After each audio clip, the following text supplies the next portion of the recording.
Bien, bonjour à tous les élèves de seconde I et J.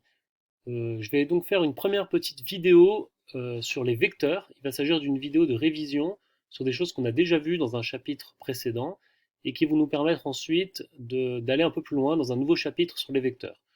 Donc ça va pas durer longtemps. Voilà, je vais rappeler les points essentiels concernant les vecteurs pour que vous puissiez aborder la suite avec plus d'assurance. Alors, déjà, un vecteur, comment on peut le définir? On peut le définir avec deux points. Donc je vais faire ça sur GeoGebra avec deux points et directement je définis ainsi un vecteur AB. Donc pour le noter, vous pouvez voir ici U égale vecteur AB. Alors on le note habituellement, vous le savez, avec les lettres A et B et une flèche au-dessus qui va de A vers B. Ce vecteur est défini par une direction, celle de la droite AB, une distance, celle de la longueur AB, et un sens. Là ici, c'est de A vers B. Et il faut bien comprendre, et j'insiste là-dessus, que un tel vecteur n'est pas localisé. On ne peut pas considérer que le vecteur est ici et pas ailleurs. En fait, ce vecteur qui est ici appelé U, on peut l'appeler aussi U, ce vecteur, il faut l'imaginer partout à la fois. Et d'ailleurs, regardez ce qui se passe. Si je prends un autre point, que je vais faire ici par exemple, et maintenant sur GeoGebra, je définis un représentant du vecteur U. Alors d'abord, je clique sur le point C pour le faire partir du point C et je clique ensuite sur le vecteur U. Regardez, ça me crée un nouveau vecteur qui s'appelle V, mais en fait, il faut bien comprendre que le vecteur V, c'est le même que le vecteur U. Ici, on peut dire que U est égal à V. C'est vraiment le même vecteur, sauf que on l'a représenté ailleurs. Je peux maintenant, regardez, déplacer le point C, le vecteur V se déplace avec, c'est toujours le même vecteur, il faut bien comprendre ça. Là, il n'y a qu'un seul vecteur. Il est dessiné deux fois. En fait, on a deux représentants différents d'un même vecteur. U et V, c'est le même vecteur. Euh, je vais illustrer quelque chose d'autre dans cette petite vidéo, à savoir que le quadrilatère A, B, C', C, je reviens à A, est un parallélogramme. À partir du moment où vous avez deux vecteurs égaux qui correspondent aux côtés d'un quadrilatère, il faut que ça aille dans le même sens aussi, hein, vous voyez, de C vers C', de A vers B, en fait on va dans le même sens, hein, vous voyez, vers la droite, eh bien on a un parallélogramme. Vous voyez, si je déplace maintenant le point A, je peux déplacer le point B, voilà, on a toujours un parallélogramme. Donc en fait on a ici ce côté et ce côté qui sont parallèles et de même longueur. Et de même, on a aussi ce côté et ce côté qui sont parallèles de même longueur, donc on a un parallélogramme. Et ce qui est intéressant ici, c'est qu'on peut maintenant dire en fait que le vecteur AC et le vecteur BC', je reprends le vecteur AC qui va de A vers C, et le vecteur BC' sont égaux. Là aussi, on a affaire à deux fois le même vecteur, puisqu'on a un parallélogramme, et donc ça marche dans les deux sens. Si vous avez une égalité de deux vecteurs, ça vous fait un parallélogramme. Et réciproquement, si vous avez un parallélogramme, vous avez égalité des vecteurs correspondant à deux côtés opposés, lorsque vous allez dans le même sens. Voilà. Alors maintenant je vais illustrer un autre point sur les vecteurs qu'il faut bien comprendre, c'est la somme de deux vecteurs. On va considérer le vecteur U, ici représenté par exemple par le vecteur AB, et on va considérer aussi le vecteur AC. Alors on va le représenter aussi, enfin le nommer, donc le vecteur AC. Voilà, il s'appelle W.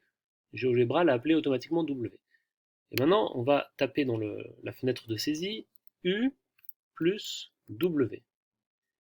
Qu'est-ce qui se passe? Il y a un nouveau vecteur qui apparaît. Donc on va se replacer sur la figure ici.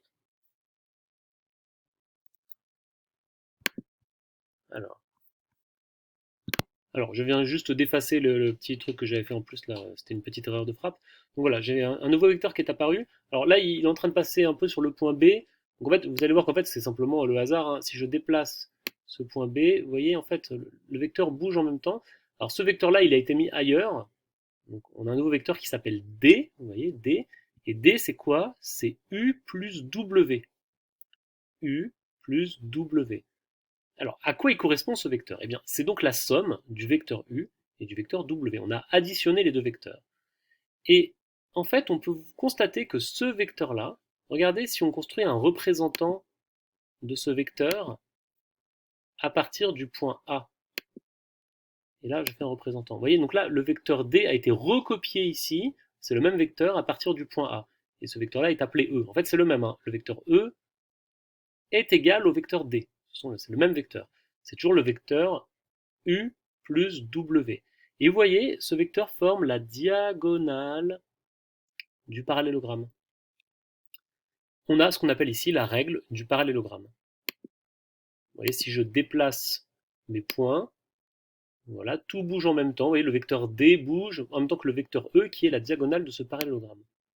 Donc quand vous avez deux vecteurs qui sont représentés à partir d'une même origine, vous voyez le vecteur U et le vecteur W partent tous les deux de A, eh bien la somme de ces deux vecteurs peut être représentée par un vecteur qui part également de A et qui va jusqu'au sommet qui manque pour compléter un parallélogramme. Vous voyez, là j'avais déjà les points A et B, les points A et C, et pour faire un parallélogramme, il faut compléter avec le point ici A', alors c'est aussi C', il a deux noms en fait, vous allez voir A' et C', parce on a fait deux fois un vecteur qui va vers ce point, donc il y a deux noms, deux lettres différentes pour le même point.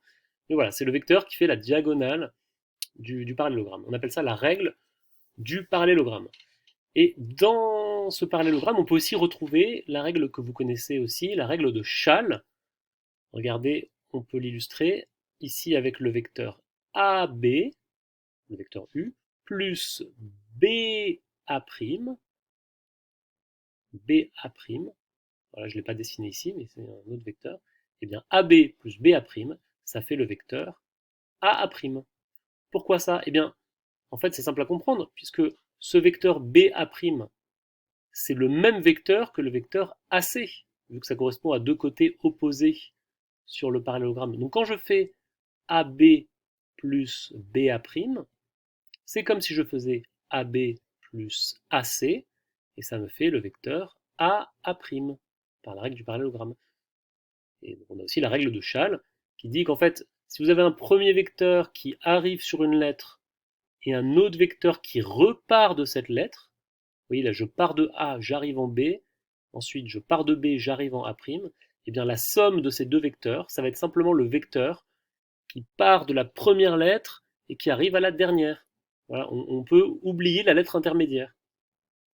AB plus BA' égale AA'. Donc, vous voyez sur cette figure, on voit à la fois illustrer la relation de Schall et la règle du parallélogramme.